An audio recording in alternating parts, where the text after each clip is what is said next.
Olá, Tutameia está ao vivo nesses tempos de pandemia, como sempre trazendo para você um personagem que nos ajude a compreender melhor esse momento que o Brasil vive, que o mundo vive, para que a gente possa transitar melhor nesse processo todo. Estamos aqui na quarentena tutameica, a O Eleonora, Rodolfo. e do lado de lá da telinha, também cumprindo o seu isolamento social, o ex-ministro Celso Amorim, que vai conversar conosco sobre a situação atual que enfrentamos, alternativas, enfim.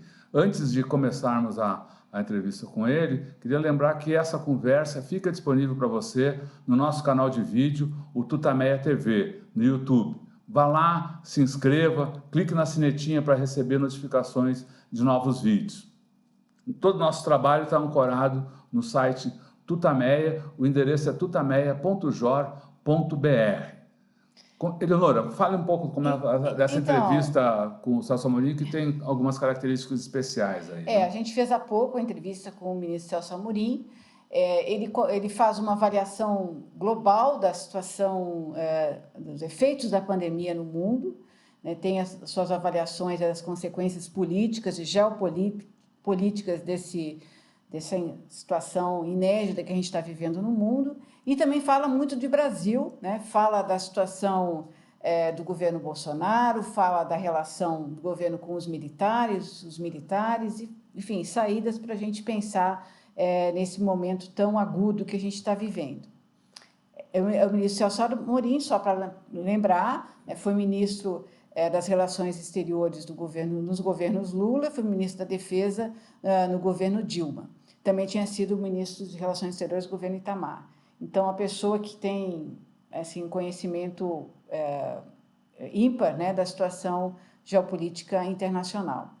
Vamos então, Vamos lá. Rodolfo, botar aqui o vídeo. Lembrando só antes aí que ele destaca ainda na entrevista a atuação do Grupo de Puebla, que ele chama bastante atenção, e do consórcio dos governadores no Nordeste, especialmente do comitê científico que lá formado, que tem como um dos coordenadores o Miguel Nicoleles. Ele destaca muito a importância desse trabalho como exemplo de um trabalho em defesa da vida e em defesa da democracia. Vida e democracia ali.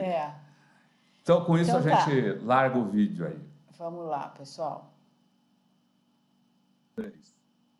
Ministro, muito obrigada por o senhor estar aqui remotamente no Tutameia. Eu queria começar lhe perguntando uma visão panorâmica sua da situação geral. Uma visão, como é que o senhor está avaliando a situação nossa aí? Bem, é muito difícil analisar o conjunto todo. Vamos dizer o óbvio para começar e depois a gente vai...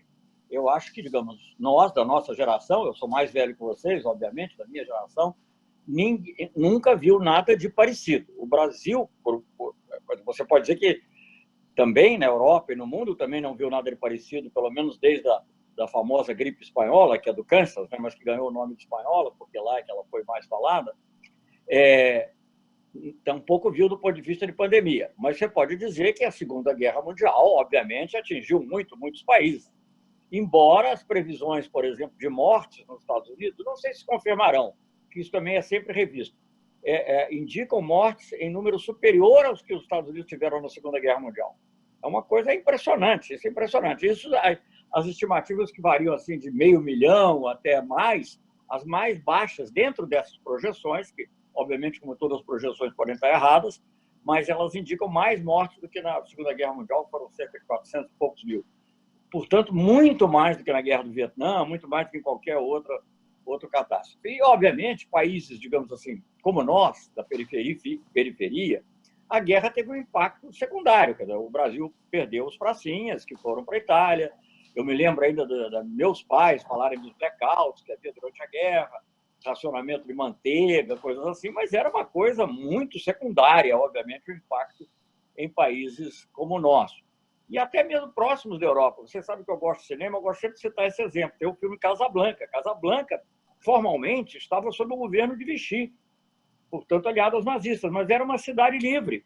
Você vê que o personagem do Humphrey Bogart, que é um meio revolucionário, sobretudo o outro alemão, o Humphrey Bogart mesmo, ele é um ajeitador assim, das coisas, mas aquele outro nórdico, se eu não me engano, que acompanha a Ingrid Bergman, não me lembro o nome do ator, ele era, obviamente, um lutador, é um revolucionário, e ele vai para Casablanca, fica lá, depois escapa, enfim. A guerra não chegou a Casablanca da forma que ali, na beira da Europa. Talvez em algum outro momento que eu não tenha percebido, mas enfim. Eu digo isso. Então, nunca houve uma coisa tão global, tão mundial como esse coronavírus. Nem a Segunda Guerra Mundial foi. Claro que o número de mortos totais foi absurdamente maior por causa da Rússia e de outros países ali, os judeus, o teatro de operação, etc. Mas esse caso é um caso assim, extraordinário e, de certa maneira, pelo menos nessa fase inicial, não discriminatório, atingindo todo mundo. É óbvio que as populações mais pobres sofrem mais, como já devem estar sofrendo mais até nos Estados Unidos. Quando você vai ver o número de negros, por exemplo, que morrem, né, é muito maior do que a proporção da população. Em estados assim, do meio oeste, que eu não estou falando nem lugares. Então, e isso também vai acontecer no Brasil. Não tenho a menor dúvida. Eu vi uma vez só uma estatística sobre isso, que tinha lá o número de infectados, o número maior era de brancos, mas de mortos, o número de negros subia desproporcionalmente. Não sei se chegava a ultrapassar, mas subia. Então, isso já é isso no começo. Então, isso já é uma demonstração de que também aqui a pandemia vai nos atingir profundamente. Então, é uma coisa que vai mexer. A gente não sabe quanto tempo vai durar, né? Acho que as estimativas variam muito. Muitos que dizem, olha, talvez daqui a 2, 3 meses comece, mas não vai ser imediato, vai ser uma coisa...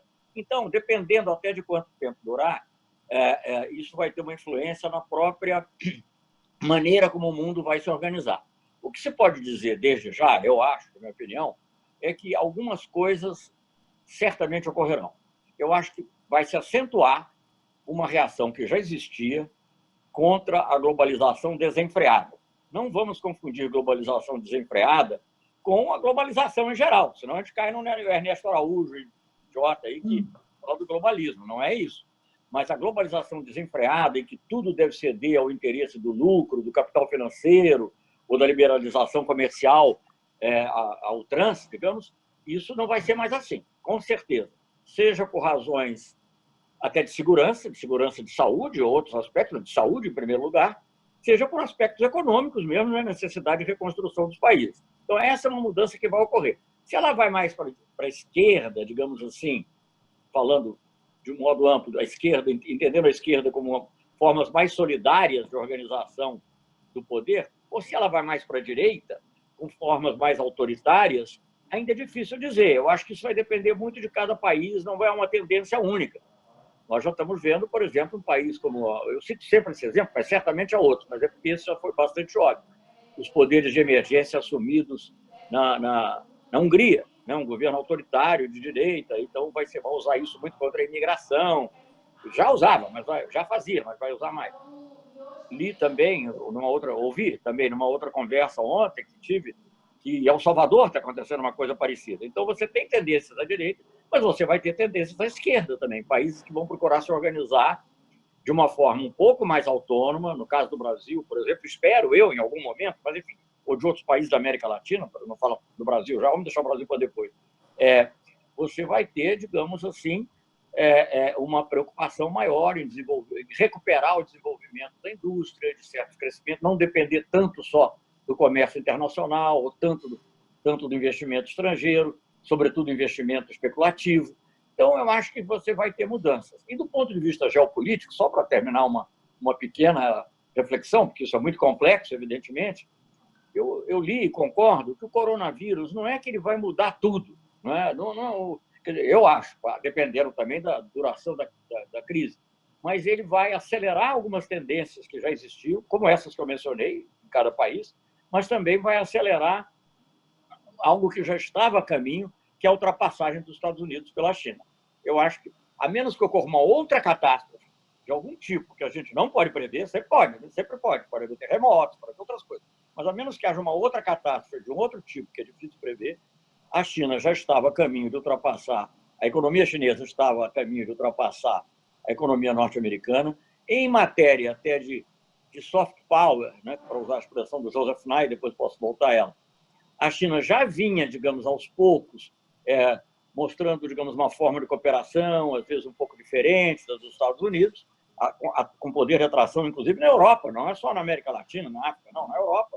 Quando eles fizeram uma grande reunião lá sobre, já tem uns 2 anos, sobre aquela história, como é que chama? Um cinturão, uma estrada, Rota da Seda, que depois eles rebatizaram. O primeiro-ministro da Itália foi lá, em pleno governo de direita italiano. E depois, quando Xi Jinping fez uma viagem pela Europa, foi recebido com todas as honras na Itália, na França, etc., apesar até das diferenças outras. Foi a Alemanha, se não me engano, também. Enfim, então já estava havendo uma certa mudança. Eu acho que agora, com o que aconteceu, por dois motivos. A própria capacidade de reação econômica, aparentemente, tudo que a gente está dizendo são dados provisórios ainda, e tendências provisórias, mas aparentemente a China reagiu muito melhor, já teve um momento muito difícil, mas reagiu, e também está buscando aproveitar e se valer, digamos assim, das possibilidades de cooperação. Tem gente que chama de diplomacia da máscara, é uma bobagem, mas enfim, a gente está aproveitando a oportunidade que tem dela demonstrar que é uma nação mais cooperativa para fora, né? Claro que ela está também no interesse dela, não vamos pensar aqui que qualquer país pode deixar de tratar o seu interesse. Mas os Estados Unidos, que tem uma visão totalmente voltada, o Trump especialmente, totalmente voltada não só para o interesse nacional, porque isso é normal, isso qualquer país faz, qualquer governo, qualquer tendência, mas, digamos assim, uma forma deturpada e distorcida de defender o interesse nacional, extremamente egocêntrica, digamos assim, ou nação-cêntrica, sei lá, de defender o interesse nacional, ele perde poder de atração. Então, outro dia houve até uma reportagem, saiu acho que no jornal brasileiro, aí, uma entrevista com o Joseph Nye, e ele falando da perda do soft power chinês, americano, que já era algo que ocorria, isso vai se acentuar. E aí, então, o que eu... Aí a questão, o que vai acontecer com a Europa e tal, há várias coisas a dizer. Há pessoas, por exemplo, que dizem que na Europa que a União Europeia acabou. Eu acho isso errado. Isso aí me lembra, eu já disse isso outro dia numa conversa com a Manuela Dávila, eu vou repetir aqui, porque o público não é necessariamente o mesmo. Isso me lembra aquela frase do Mark Twain, que o Marco Aurélio Garcia gostava de repetir sempre, mas que é uma frase muito boa, assim, os rumores sobre a minha morte são altamente exagerados. Então, eu acho que a mesma coisa pode-se dizer da União Europeia. Eu acho que a União Europeia não morreu, ela vai passar por um período difícil, mas você ouve o Macron, vai ser difícil, porque, claro, aí vai ter um equilíbrio, sempre difícil, já era difícil, como a gente viu em outras situações, da Grécia, etc., mas eu não creio que morreu. Eu acho que até talvez, não imediatamente, porque isso é uma coisa muito complexa, mas talvez o Reino Unido daqui a uns anos tenha que rever um pouco a maneira assim brusca, né? Porque como saiu, demorada, brusca na decisão, né? E lá não era, eu diria que não é nem UK first, mas era Brexit first, né? Mas as pessoas aprendem um pouco com a crise. O próprio Boris Johnson, estava comentando outro dia, ele meio que passou pela estrada de Damasco, não sei se definitiva, mas ele passou pela estrada de Damasco porque, quando saiu lá da UTI, ele disse que a coisa mais importante que o Reino Unido tinha, a melhor coisa que o Reino Unido tinha, era o serviço de saúde, que é uma espécie de SUS.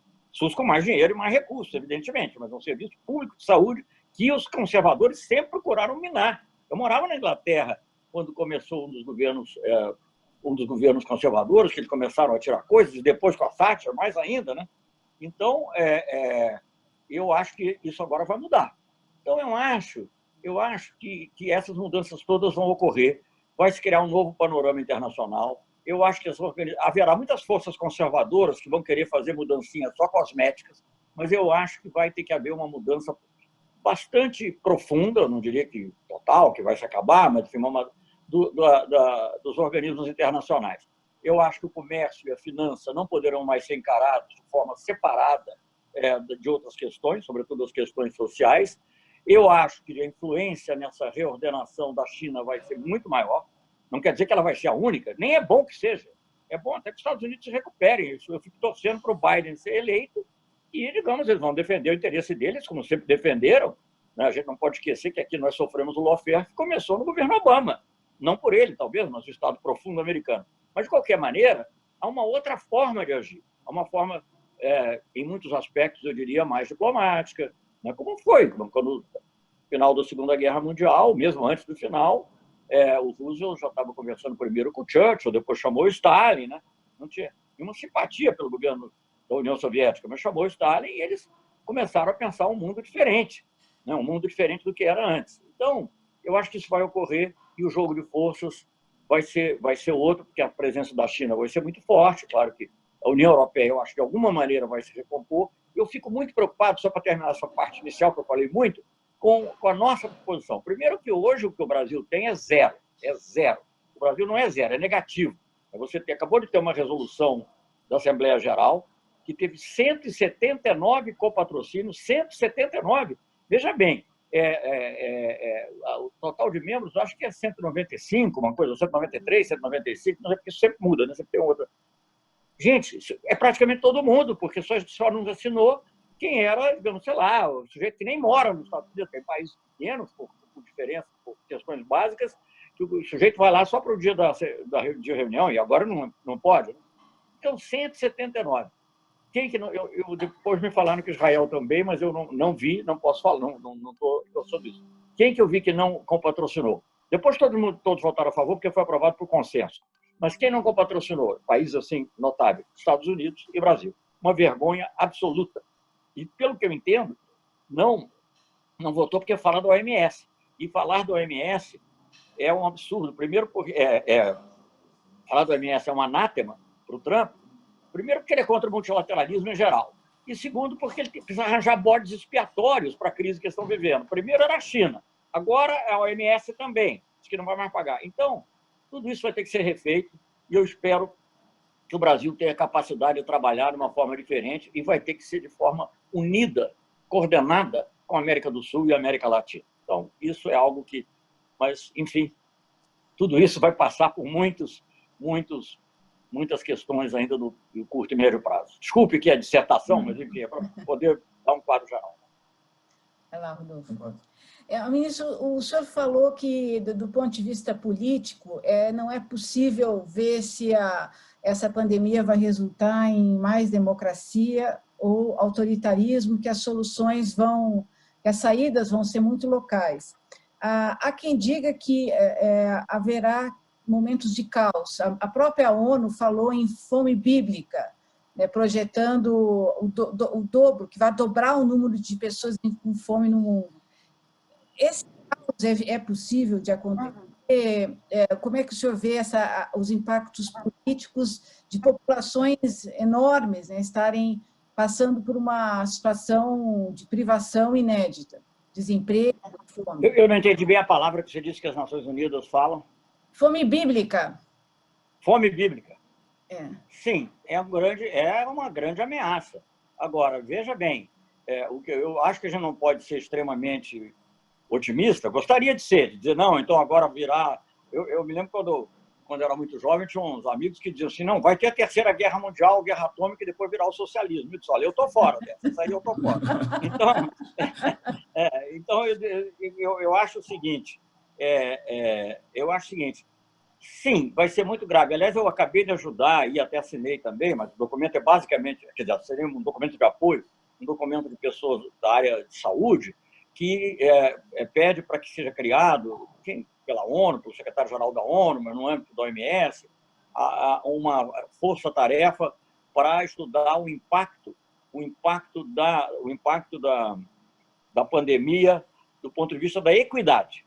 Né? Então, essa questão entra. Então, eu acho que é verdade isso que você está falando, eu acho que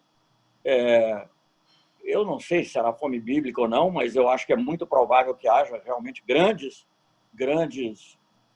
perturbações, disruption, né, como eles dizem em inglês, que a palavra parece mais forte um pouco, e eu acho que isso reforça o meu ponto, de que vai ser diferente, porque, na realidade, isso vai aparecer de formas diferentes em diferentes países, inclusive em função das desigualdades que já existem, da capacidade dos governos de atuar. Então, em alguns países pode criar uma pressão social, em outros uma convulsão, mas a reação das classes dominantes, em alguns casos, elas podem não resistir, mas em outros elas podem também se aliar foi o que ocorreu depois da Primeira Guerra, aliás, e já no período quase da recessão, da Grande Depressão.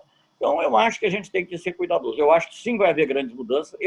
A minha impressão, para voltar ao seu ponto assim, e talvez dar a minha visão, que é um pouco otimista, é que nesse contexto, mesmo de não saber exatamente o que vai acontecer, porque vai variar de país para país, você não pode esperar que a reação na França seja igual à reação em El Salvador, sei lá, para dar um exemplo, ou em Angola, né? Então, eu acho, tendencialmente, eu acho que vai ter um reforço, sim, da democracia, porque haverá uma demanda de participação, há digamos, um desgosto em relação ao capital financeiro, que em si é uma coisa democrática. Eu acho que a própria modulação da questão da liberalização desenfreada também não deixará de ser uma coisa democrática, mas e também acho que haverá, sim, mas tudo isso não é uma coisa certa, né? Eu acho que, digamos, a história ela abre caminhos, mas ela não decide. Quem decide são os seres humanos daquele momento, em função das situações concretas que eles estão vivendo, né? Então, eu acho que não é difícil você dizer, olha, vai ser assim no mundo inteiro. A Primeira Guerra Mundial, em parte, resultou na Revolução Russa. Não vou dizer elogiando, ou bem ou mal, porque teve erros também, mas a Revolução Russa, por um lado, e resultou no fascismo logo em seguida. O Mussolini veio já na década de 20, eu acho, né? E depois no nazismo. Então, já em função de outros fatores, mas que eram muito ligados também à Primeira Guerra Mundial, inclusive a forma como foi feita a Paz de Versalhes, até o próprio Macron reconheceu isso numa entrevista muito interessante que deu ao Financial Times. Então, eu acho que é isso. Então, não se pode ter certeza para onde vai. E haverá também, é o lado positivo, eu acho também um outro lado positivo, uma coisa, quer dizer, é um lado positivo, mas encerrando uma contradição, que é, digamos, a consciência daqueles que agem com a razão de que é preciso haver maior cooperação internacional, né? Cooperação científica, cooperação na maneira epidemiológica, de lidar com as epidemiologias, enfim, em todos os sentidos. Mas haverá sempre aqueles que dizem que não, que o problema é que o vírus era chinês, ou que, enfim, essas coisas que nós temos ouvido agora, esse ministro das Relações Exteriores do Brasil dizer que, além do coronavírus, tem o comunavírus, é uma coisa... A melhor coisa que eu ouvi é de um conhecido nosso, William Novak, ele disse assim, né, que ele deve estar tomando chá de cloroquina. Mas, ministro, ainda voltando à primeira questão, à pandemia no mundo, parece que a expansão da pandemia foi função também de como os governos reagiram, mais cedo ou mais tarde, ou de forma mais consciente ou negacionista. Os governos negacionistas acabaram tendo consequências mais graves. Governos, mesmo governos locais, como no caso de Bérgamo, que cederam a reclamações da indústria, também tiveram consequências mais graves. Como o senhor vê a atuação dos governos como fator de expansão da pandemia? Não há a menor dúvida que essa falsa dicotomia, inclusive, entre economia e saúde, é uma dicotomia absurda que foi defendida pelo Trump, inicialmente pelo Boris Johnson, antes dele próprio sofrer as consequências da pandemia, né? E muito aqui pelo presidente Bolsonaro, isso agravou muito, não há dúvida. Agora, a pandemia pegou todo mundo também um pouco desprevenido. A gente não pode deixar de reconhecer isso. Governos progressistas, como, por exemplo, o governo da Espanha, é um governo progressista, ele fez mais ou menos tudo que tinha que fazer e ainda assim foi uma coisa trágica. Então, nós temos que ver aí, eu acho que é uma coisa importante, além desse fator que você mencionou, claro que isso é um agravante, e a gente está vendo nos Estados Unidos e está vendo no Brasil o resultado dessa demora, apesar de lá, como aqui, governadores e outras forças terem tentado matizar essa visão negacionista. Mas, claro, a falta da liderança agrava o problema, confunde, né? Mas eu acho que a gente tem que também, aqui... O primeiro, eu teria que ter reforçado a OMS antes. Veja bem, eu participei de um painel, chamam lá, painel dos Estados Unidos, uma comissão que o Ban Ki-moon criou sobre o ebola, né? E uma das conclusões principais do painel, que está disponível, acho até interessante, porque é impressionante na definição geral, como que ele disse, se não for feito nada, o que vai acontecer? O que vai acontecer é o que está acontecendo. Entende? É impressionante, assim, até ninguém era vidente, mas era uma coisa previsível. E a conclusão principal era criar uma unidade de alerta rápido na Organização Mundial de Saúde, etc. Não aconteceu nada disso, pelo contrário, os recursos foram diminuindo. Os Estados Unidos é quem lidera essa questão, porque ele é o maior contribuinte, ele é ainda a maior economia do mundo, os Estados Unidos são a maior, e pode ser até que um dia queiram mudar a base de cálculo, sei lá, mas de qualquer maneira, da forma que eles são de longe o maior contribuinte, isso já vinha decrescendo. A Organização Mundial de Saúde operava um orçamento, na realidade, muito maior do que o orçamento regular. Por quê? Porque recebia doações da Fundação Gates, mas isso era sempre para coisas específicas. A Fundação Gates, por exemplo, eu sempre que eu trabalhei um pouco, eu fui presidente de uma organização chamada Unitaid, que é para acesso a medicamentos. Então, eu continuei acompanhando isso. Então, a Fundação Gates, por exemplo, que faz um trabalho benemérito, etc., mas ela tem lá as preferências dela. Agora não tenho certeza se é poliomielite, mas acho que é poliomielite. Acho que porque o pai do Gates, ou algo assim, ou da Melinda, não sei, ou o avô, teve um problema de poliomielite. Então, eles investem muito em poliomielite, que é ótimo que invista, não estou dizendo que não. Mas você tem um falso orçamento da Organização Mundial de Saúde, porque o que serve realmente para as coisas que atingem a todos, né, não são feitas, ou não são feitas adequadamente. A Organização Mundial de Saúde já sofria de um suborçamento. Então, eu acho que isso... E a pouca cooperação, claro que é uma desconfiança internacional muito grande, o que se passa na China ou nos Estados Unidos, entre os dois. A gente vive um clima de guerra fria nesse. Eu não acho que... Depois eu posso falar disso, se quiser. Eu não acho que vai ter uma guerra fria total. A gente comenta. Mas, digamos, hoje em dia, sim, o Conselho de Segurança não consegue sequer se reunir. E quando se reuniu virtualmente, uma semana atrás, fez uma declaração totalmente anódina. Totalmente anódina. Por exemplo, não falou... ninguém falou, por exemplo, um problema gravíssimo, que é as sanções e os bloqueios unilaterais agravando a situação humanitária de países, coisas inacreditáveis, é um crime. O que, por exemplo, outro dia foi feito aí, não deixando que um navio chegasse nas costas cubanas, levando o equipamento, é crime. É um crime contra o direito humanitário. Não é um crime contra Cuba, não, as pessoas é um crime contra o direito humanitário. Claro, contra Cuba também. A ameaça que os Estados Unidos fazem na Venezuela é uma coisa brutal, né? Com desdobramento de forças navais, de uma maneira... No meio dessa pandemia, isso tudo é uma loucura. Mas, enfim, então, eu vejo que há digamos assim, lados positivos, né, da cooperação internacional que podem surgir, e vejo esses lados negativos. E voltando à pergunta específica, sim, os governantes que adotaram essa posição negacionista pagarão preço, inclusive em termos de popularidade. Veja bem, a popularidade do Alberto Fernandes na Argentina subiu. Não é só, digamos aqui, não, porque são os esquerdistas, a esquerdalha, como foi dito. Não, a popularidade dele subiu, inclusive entre muitos eleitores que não votaram nele. Ao contrário do que está acontecendo no Brasil. Ela aparentemente chegou num piso, porque tem um nível de fanatismo muito grande, mas ela, quando se fez a pesquisa aí na época do Mandetta, o Mandetta tinha o dobro da popularidade do ministro da Saúde, tinha o dobro da popularidade do presidente, que é uma coisa assim meio absurda. Talvez por isso ele tenha saído. Bom, já que o senhor falou em loucura, a gente é obrigado a perguntar sobre qual a sua avaliação da situação. Como? Está um pouquinho entrecortado. Já que o senhor falou em loucura, a gente é obrigado a perguntar sobre a sua avaliação a respeito da atuação do governo Bolsonaro. Gente, a minha avaliação, eu pela primeira vez na vida, vou dizer, eu estou de acordo com o Estado de São Paulo. Então, eu não preciso dizer mais nada. O editorial do Estado de São Paulo ontem é muito claro e mostra que, digamos, foram cruzadas todas as linhas. Agora, o que fazer é uma outra questão. Eu acho isso. Eu acho que, digamos, é uma coisa difícil de entender até. Claro que a gente pode dizer que sim, que é o interesse político, a eleição. Mas mesmo isso, como eu disse, a popularidade está caindo.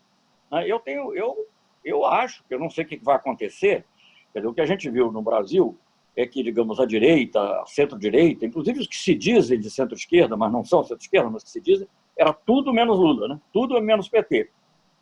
Eu não sei como é que as forças vão se recompor para uma nova situação, mas eu acho que, digamos, essa aceitação de um líder do tipo do Bolsonaro vai ser muito difícil. Eu tenho dito, né, inclusive porque a visão internacional que se tem do Brasil é a pior possível. Nunca esteve tão má. Nunca houve uma coisa... Já era ruim, né? Em função do Marielle, em função da perseguição ao Lula, em função enfim, do que estava ocorrendo no meio ambiente, no clima, né? Mas com a coronavírus, isso... O Washington Post colocou num artigo, acho que é um artigo não assinado, quer dizer, é um artigo de opinião do jornal. Faz uma seleção dos 3 piores líderes, acho que são 3 no coronavírus, mas o pior é o Bolsonaro. Esse é o Washington Post, gente. Não é nenhum jornal, não é o Village Voice, ou sei lá o quê, é uma coisa do establishment norte-americano. Então eu vejo, por exemplo, que se ganhar o Trump lá, não sei o que vai acontecer. Pode ser que a loucura continue a imperar e que isso, não sei, vai ser terrível para o Brasil, péssimo para o Brasil em todos os sentidos, mas pode ser que dê algum respiro aí ao Bolsonaro. Mas o que eu acho é que, de um modo geral, nós falamos, não quero voltar a tudo que eu disse no começo, mas, digamos, de uma forma ou de outra, o mundo caminhará para uma certa normalidade. Uma certa, que não será anterior à normalidade, não será igual à normalidade anterior, mas caminhará para uma certa normalidade. E eu acho que o bolsonarismo é incompatível com a normalidade. É incompatível. Então, eu acho que... Não o Bolsonaro pode até se ficar destituído. Eu não sei, eu não estou dizendo o que é meu desejo, eu estou só falando o que eu acho que pode acontecer. Uma tutela militar, que está muito complicada também, porque os militares também acho que viram agora que entraram numa certa arapuca. Mas, sei lá, pode ser.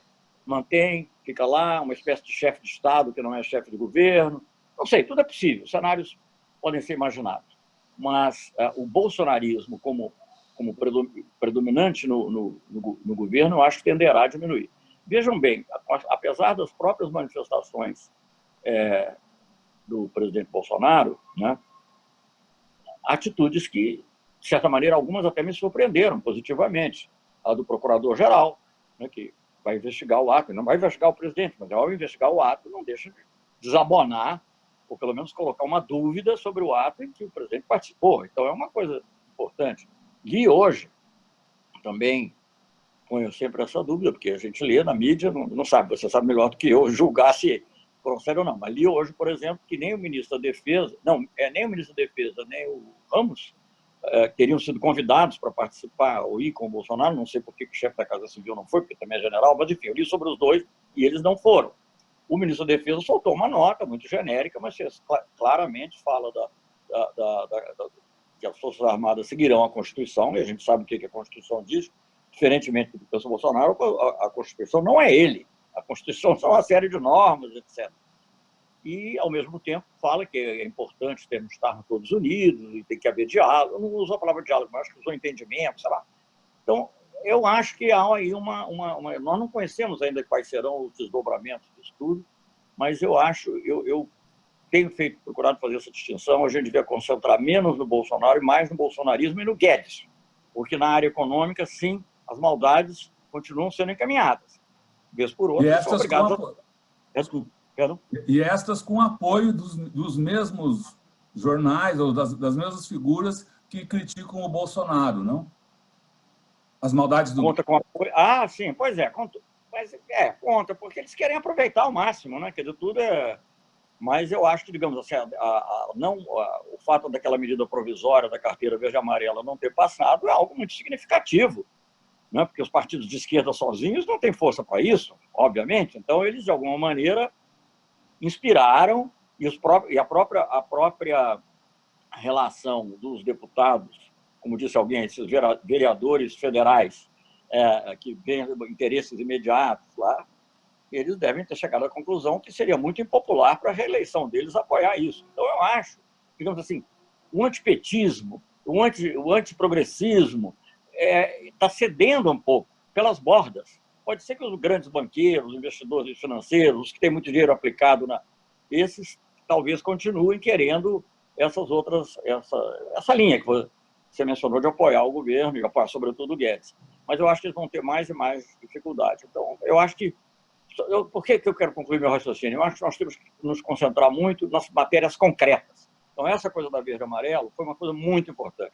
Você aprovar a ajuda, foi reduzida, né, em relação ao que foi proposto pelo PT, por outros partidos progressistas, mas aprovar essa ajuda foi muito, muito importante. Renovar isso é muito importante.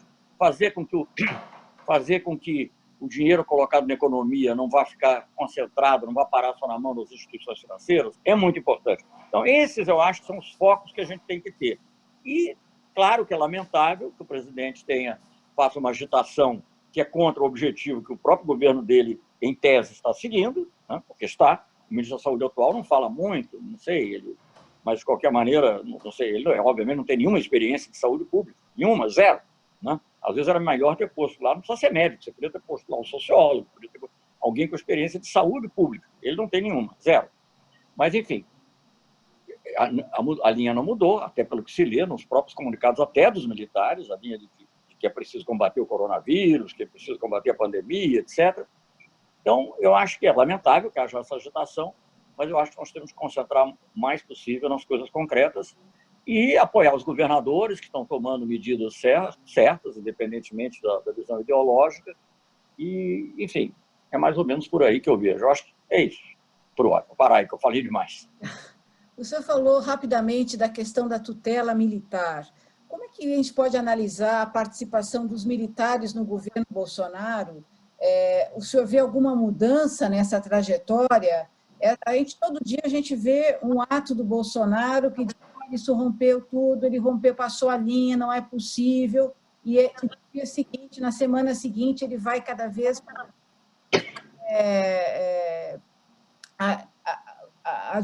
avançando nesses ataques à democracia.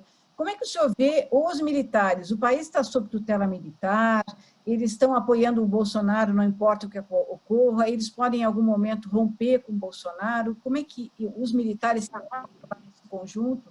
Olha, Governo Bolsonaro. eu acho o seguinte, deixa eu te falar um pouquinho o raciocínio que eu vinha fazendo até o evento de domingo, porque eu acho que o evento de domingo pode também ser um divisor de águas, inclusive em relação a esse ponto, né?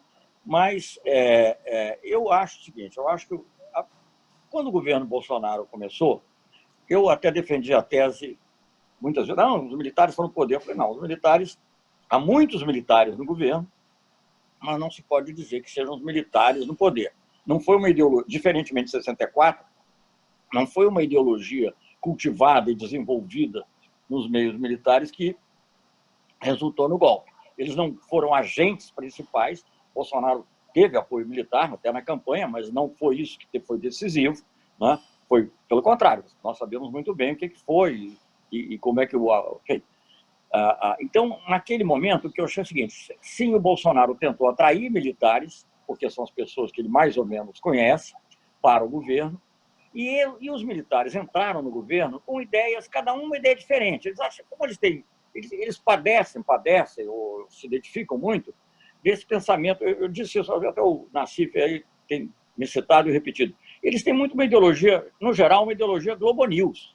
Então, era contra o PT, era corrupção, era essa coisa toda. Então, o Bolsonaro parecia, digamos, uma coisa... E eles não gostam, digamos, com exceções, possivelmente, eles não gostam da esquerda. Quer dizer, para eles, na cabeça deles, isso vem de 35, vem do fato de que, lá atrás, você teria, digamos, duas forças organizadas no Brasil, mais ou menos, lá nos anos 30. Um era as Forças Armadas, o Exército, né, para falar mais claramente. Um era o Exército, o outro era o Partido Comunista. Então, aquilo foi visto, entre outras coisas, como uma batalha para saber quem seria a força predominante, e, na ocasião, foi o Exército. Então, eu acho que vem depois sempre teve uma série, a ideologia da Guerra Fria pesou muito, né? Embora a maioria dos militares com que eu conversava, eu fui ministro da Defesa, como você sabe, durante 3 anos e meio, achava que aquilo era coisa do passado. Até quando eles tentavam justificar o injustificável, a meu ver, aquela postura, essa coisa toda, não, aquilo foram excessos de um lado e de outro, na época da Guerra Fria. Eles não voltavam a desenvolver uma ideologia, diferentemente do que está acontecendo agora com alguns deles. Inclusive, eu vi um vídeo do general Mourão que me impressionou muito, que foi até atribuído, foi até colocado uma placa que estava errada, mas acho que foi feito em 31 de março. Mas, enfim, então eu acho que ali não foi, digamos, uma tomada ideológica. Tinha esse sentimento, sim, que eu mencionei, essa ideologia Globo News, do qual a maioria deles participa, e, ao mesmo tempo, simplificando muito, né? E uma certa visão assim, do capitalismo como coisa positiva, aceitando, inclusive, privatizações. Eles são muito assim. A gente não pode ter ilusão sobre isso. Mas não era uma ideologia do militar que tinha chegado ao poder. Eles eram militares... Não, e a outra coisa é a seguinte, eles acham que são pessoas muito capazes a desempenhar cargos públicos. Eles têm uma alta visão de si mesmos, né? Porque eles têm uma experiência, enfim, administrativa a vida inteira, embora administrar quartel é muito diferente de administrar o país. Mas, vamos, eles têm experiência administrativa. A maioria deles, eu diria, a grande maioria, é de pessoas honestas, que chegam pelo menos ao alto comando, sem a menor dúvida, de lidar com... Então, eles se acham capacitados a ter funções públicas. E, de repente, o governo Bolsonaro abriu a possibilidade para eles terem posições desde os Correios até posições de natureza mais política, esporte, etc. Bem, mas cada um a cabeça política deles não era idêntica. Isso ficou claro logo, especialmente com o caso do Santos Cruz. Mas outros também ou saíram, tiveram que sair, outros foram rebaixados, enfim. Então o que eu, até repetindo uma expressão que eu ouvia de uma pessoa que é do meio militar, eu disse assim, não é bem os militares, não é um governo militar, mas é um governo com militares. Muitos militares, que não é uma coisa boa, obviamente, mas de qualquer maneira. Eu acho que a chegada do Braga Neto, o Ramos primeiro, mas o Ramos não estava no âmago. O Braga Neto era chefe do Estado-Maior do Exército.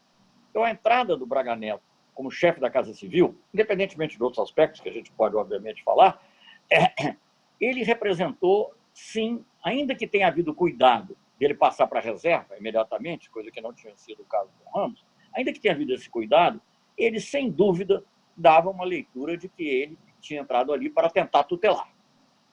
Por um lado, os militares, uma espécie de uma barganha, os militares sim apoiavam o Bolsonaro, mas, ao mesmo tempo, punham alguém ali que fosse capaz de limitar ou moderar, né? Além de outros que já possivelmente atuavam mais ou menos dessa forma.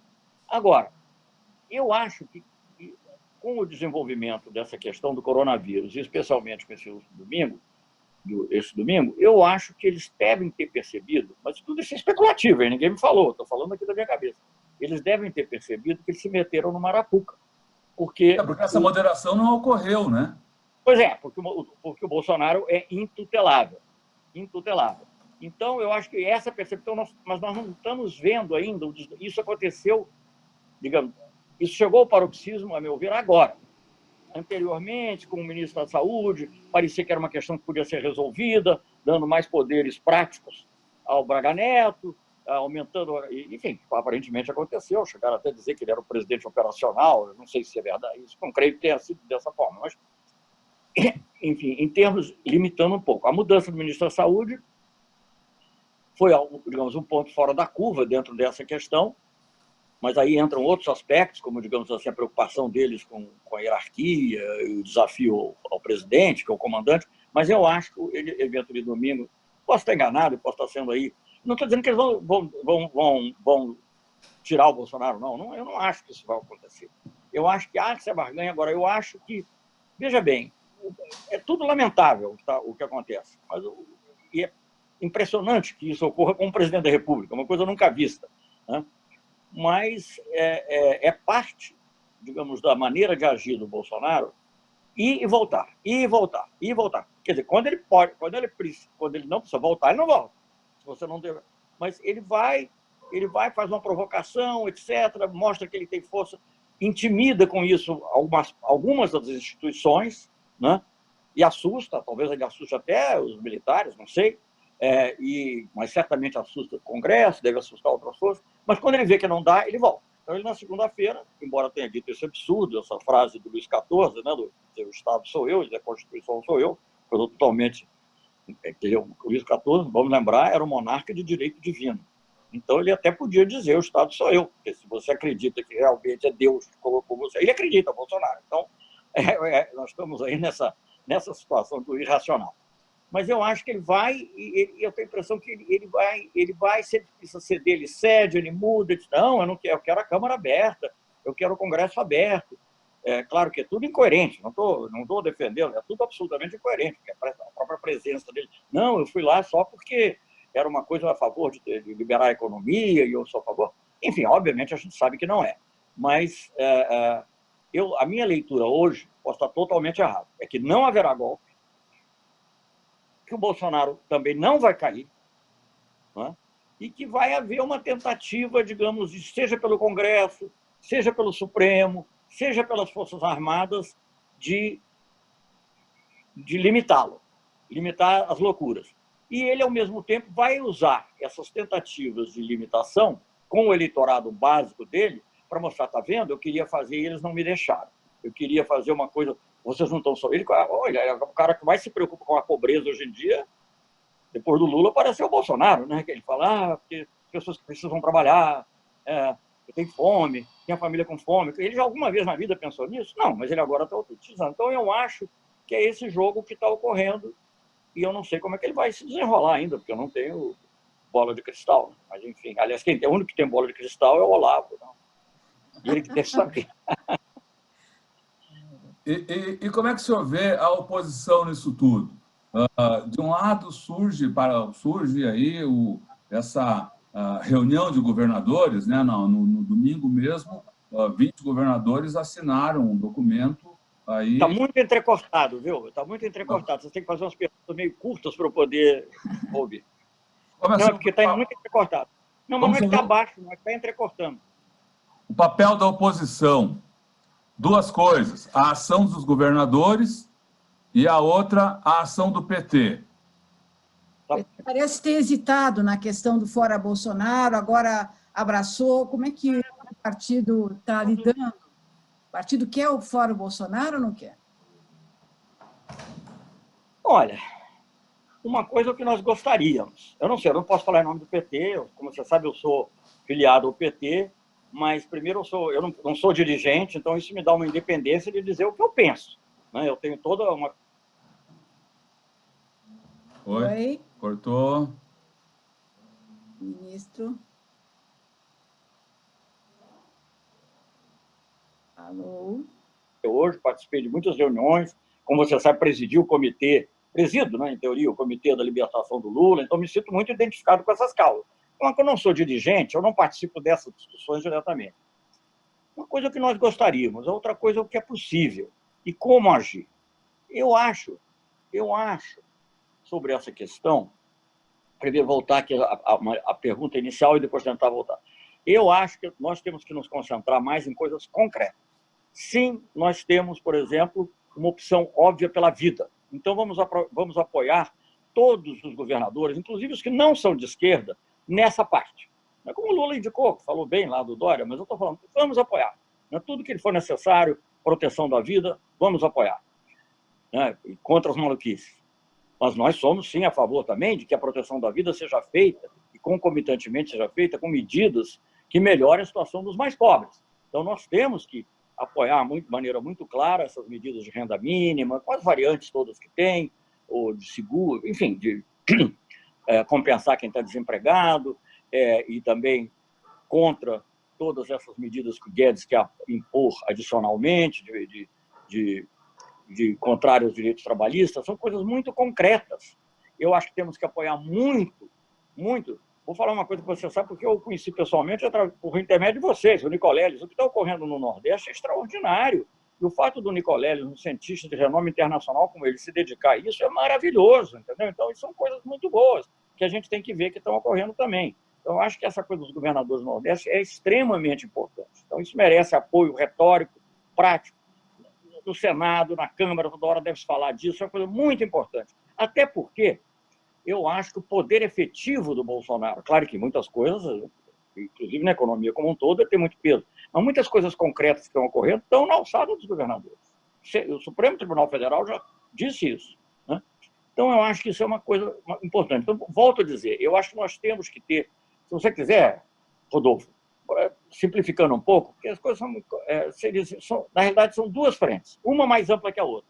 A frente pela vida, que você pode dizer também que seja uma frente pela democracia e pela vida, que vai, digamos, eu não quero dizer que ele está mais na extrema ou na esquerda, mas vai lá da esquerda até a centro-direita, que está tomando medidas corretas em relação à saúde, que não está questionando as instituições, né? Sei lá, o Rodrigo Maia, e outros, né? É uma frente pela vida e pela democracia, vamos dizer assim, porque também a vida sem democracia não adianta. E a democracia sem vida também não existe. Então, então é pela vida e pela democracia. E há uma frente, que é uma frente progressista, que é uma democracia, sim, mas uma democracia aprofundada, com maior solidariedade, com maior justiça social, com maior participação do Estado na economia, para evitar esse poder do capital financeiro absurdo, para evitar que, digamos assim, os interesses do lucro predominem sobre interesses do ser humano, né? Enfim, e que no Brasil se traduz também questões como racismo, misoginia, etc. Então, eu acho que são duas frentes. Acho que a gente tem que ser capaz de articular essas duas frentes. Eu acho que seria muito bom que nós estivéssemos muito bem articulados com uma frente progressista, com relação às eleições municipais, com relação... Mas, em alguns casos, a gente vai ter que fazer uma concessão e ver que, em certos lugares, nós vamos ter que defender aqueles que apoiam a sobrevivência da espécie e a sobrevivência dos brasileiros e brasileiras. Então, eu acho que é isso, basicamente. Agora, voltando ao Fora Bolsonaro, gente, eu acho que tem aquele ditado velho, né? Quem pariu o Mateus que o embale, né? Ou desembale, no caso, né? Não fomos nós que parimos essa figura. Então, eu acho que não é que a gente vai ficar na arquibancada olhando, mas eu acho que a gente não pode transformar isso na minha opinião. A gente pode aderir, pode apoiar até, como diz o Bresser, assim, em termos de uma sociedade civil, para mostrar a indignação. Agora, não adianta. Se digamos, o DEM, alguns partidos do Centrão, outros partidos não estiverem convencidos de que é preciso isso, nós não vamos convencer. Vamos ter clareza, até porque, diferentemente do que foi o fim da ditadura, não é possibilidade de manifestação de massa, não há nada disso. Então, eu acho que a gente tem que concentrar a minha opinião. Né? Mas eu posso ter certeza que eu mude, às vezes mudo. Né? E pode ser também que a situação mude e que aí as coisas sejam diferentes. Mas nós temos que concentrar nas questões de substância. E as questões de substância dizem respeito, principalmente, no momento atual, à saúde e ao emprego, né? E à renda. Então, vamos nos concentrar nisso, né? E o que tem em volta disso, e eu acho que... E deixa aí os outros, eu não sei, deixa eles pariram a figura. Eles têm que resolver esse problema. Para mim, a curtíssimo prazo, era mais importante sair o Guedes do que sair o Bolsonaro. Não sei se... Ministro, a gente queria perguntar um pouco sobre a sua vida na quarentena. Como é que tem sido? O que o senhor tem feito? O que o senhor tem lido que pode recomendar para a gente? Visto filme? Como é que está a sua rotina na quarentena?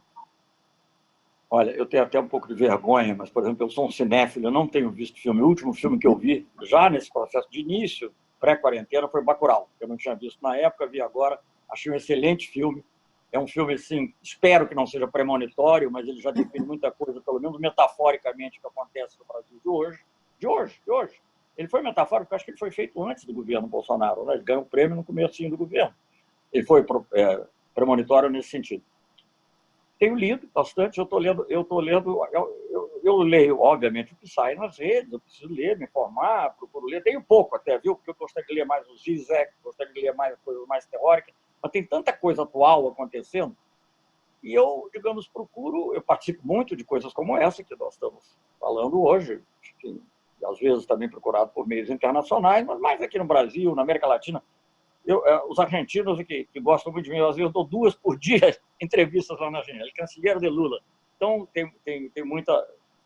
Eu faço essas coisas, e eu, em matéria, digamos assim, de poderia ser considerado uma distração, para dizer que quando eu descanso eu carrego pedra, de certa maneira, mas é agradável, eu estou lendo Ulisses, do James Joyce. É uma aventura. Depois eu li sobre ele, e ele diz o seguinte, alguém perguntou ao Joyce, o que você fez durante a Primeira Guerra? Ele disse assim, eu escrevi Ulisses. Aí eu posso dizer, o que você fez durante o coronavírus? Eu li Ulisses. Não é a mesma coisa, mas enfim. Eu tinha lido em inglês e perdido, sei lá, 40%, no mínimo, porque o livro é difícil. Mesmo que você leia e relê, não é simples. Né? Mas é interessante, porque se eu ler uma coisa muito simples também, que não seja um desafio intelectual, eu distraio, entendeu? Então tem que ser uma coisa que chame a atenção. E essas coisas. Deixa-me falar uma coisinha que eu não mencionei, que eu acho muito importante, é pessoal, mas também é mais geral. eu tenho participado muito de outras iniciativas, né? Eu sou membro do Grupo de Puebla. O Grupo de Puebla é um grupo muito importante, tem tido muito pouca repercussão na mídia, até na mídia alternativa eu acho que pouca repercussão, e é uma coisa única. Gente, eu estou nessa coisa de diplomacia, eu estive no cinema também, mas eu estive na diplomacia 50 anos, né? Se eu somar o período de diplomata ativo e ministro, 50 anos. Eu nunca vi uma coisa igual. Você tem um grupo que tem, sei lá, 40 figuras, que são os chamados membros fundadores, dos quais 10 tem um presidente na ativa, que é o Alberto Fernandes, e nove que são ex-presidentes. Nunca houve uma coisa igual, de qualquer tendência ideológica. E ele produz coisas muito importantes, produziu uma declaração importantíssima sobre a crise do coronavírus, a necessidade do novo modelo econômico, discute a questão das sanções, por exemplo, né? Mas é difícil furar essa bolha, né? Difícil. Mesmo nos nossos meios, é relativamente pouco. E isso me tem também, eu não sou um dos organizadores, né? Quem organiza o chileno, Marcos Ominami, que foi candidato a presidente por um partido mais à esquerda que o socialista, a dissidência dos socialistas, é ele que organiza, juntamente com a Luísa Mercadante, aqui no Brasil. Mas eu acabei me ligando muito e também ajuda. Então, nós fizemos, por exemplo, uma carta ao secretário-geral da ONU, que é uma coisa muito importante. Eu não sei quem viu, mas isso não é noticiado. Eu fico muito impressionado. Faço um esforço de interessar os meus conhecidos, que estão na mídia maior, mas é difícil. Mas ele é muito importante. Então, ele, por exemplo, ele fez pronunciamento sobre a dívida, ele fez pronunciamento sobre o ataque do Trump ao OMS, fez um pronunciamento sobre a questão das vacinas e da gratuidade das vacinas, nesse contexto, só para dar um exemplo de coisas recentes. Fez sobre sanções, sobre a ameaça, ameaça agressiva contra a Venezuela, e todos outros, e muitos outros desses temas. Então, eu tenho dedicado tempo a isso também, e às vezes a outras coisas. Por exemplo, eu também, agora nos últimos dias, ajudei uma iniciativa, eu acho que ela já é pública, porque está sendo divulgada, não sei, acho que é mais ou menos essa hora, pelo que me disseram. Eu ajudei muito numa iniciativa que, inicialmente, de instituições da área, associações da área de saúde, né, e capitaneadas aqui no Brasil, acho que houve outros em outros países, mas no Brasil, pelo Paulo Bussi, que foi presidente da Fiocruz, e eu tentei ajudar um pouco a organizar, a fazer com que essa carta chegue ao secretário-geral da ONU, também é uma carta do secretário-geral da ONU, enfim, coisas desse tipo, e dei lá meus palpites também sobre redação, consegui assinaturas, consegui não, intermediei, vamos colocar, porque conseguiu foi o mérito do assunto, intermediei assinaturas de alguns presidentes, né? Então, essas coisas que me ocupam. Muito pouco tempo para o lazer. O pouco tempo que tem para o lazer, estrito senso, eu estou batalhando o James Joyce. Eu tinha tentado ler há mais tempo, mas era muito jovem, a tradução do Antônio Weiss. Depois tem que talvez revisitá-la. Mas agora eu estou lendo uma tradução de um professor, né, escritor, tradutor, paranaense, que é não sei o que Galindo, eu sempre esqueço, acho que é Caetano Galindo, não sei, sempre esqueço o primeiro nome dele. E muito boa, por sinal, porque não é simples, né? Você tem que fazer opções, e algumas vezes você tem coisas que são trocadilho de língua, você tem que manter o trocadilho, ou você fica com o conteúdo, não sei. E achei muito bom, flui muito bem. Então, eu aqui ou ali poderia ter um comentário sobre pequenas coisas, mínimas coisas, mas muito bem. Então, eu dedico meu tempo a isso e eu gostaria de ver mais cinema, mas na hora que eu vou ver cinema é a hora que eu já estou cansado, sabe? Então, infelizmente. Mas se tiver um filme importante, recente, eu vou ver também. Legal. Então, ministro, a gente quer agradecer muito a sua participação aí nessa entrevista aqui para o Tutameia e, como sempre, no final aí da conversa, da entrevista, a gente convida o entrevistado... Tem os Beatles aqui, ó, heróis da nossa geração. Isso. O meu filho mais velho, que agora é cineasta ele também, como dois outros, tem outro que trabalha no AIT, já que nós estamos falando de coisas pessoais, o meu filho mais velho, nessa época, tinha uns 3 aninhos, 2, 3 aninhos, e eu levava ele ele chama lá uma nursery school, jardim da infância, né? E era na mesma rua, Angel Road, Olha. que é a rua onde, que foi até o nome do disco que eles estão atravessando, Abbey um dos Road. últimos discos dele. Eu morava em Londres, numa grande época, uma época de Beatles, Harold Wilson, progressismo, coisa boa. Ralph Miliband foi meu supervisor, pai dos 2 Miliband. Eu brincava com ele, porque o David Miliband, já permitiu, deixa eu falar uma coisa aí, pessoal, aí. eu conheci os dois Miliband, que é o David Miliband e o Ed Miliband. Ambos lutaram um com o outro pela liderança do Partido Trabalhista, né? O Ed ganhou, mas depois também não se deu bem. Agora ele voltou ao Shadow Cabinet. Mas o David, eu brincava, assim, porque eu conheci o David Miliband de calças curtas e depois foi chanceler, né? O David Miliband de calças curtas e o Ed Miliband eu conheci de fraldas, literalmente de fraldas. Eu era muito amigo do meu supervisor, que era o Ralph Miliband, figura pelo qual eu tenho grande reverência intelectual até hoje. Que era uma mistura de uma capacidade de visão dialética com um saudável empirismo que é característico do pensamento britânico. Desculpa, a gente estava encaminhando para o final, mas agora o senhor falou aí do Shadow Cabinet. Não seria o caso aqui no Brasil de o PT e partidos da oposição, mesmo de centro, se reunirem para formar uma espécie de Shadow Cabinet aqui para monitorar as ações do governo em cada uma dessas áreas, monitorar e, se for o caso, denunciá-las e combatê-las em cada uma dessas áreas?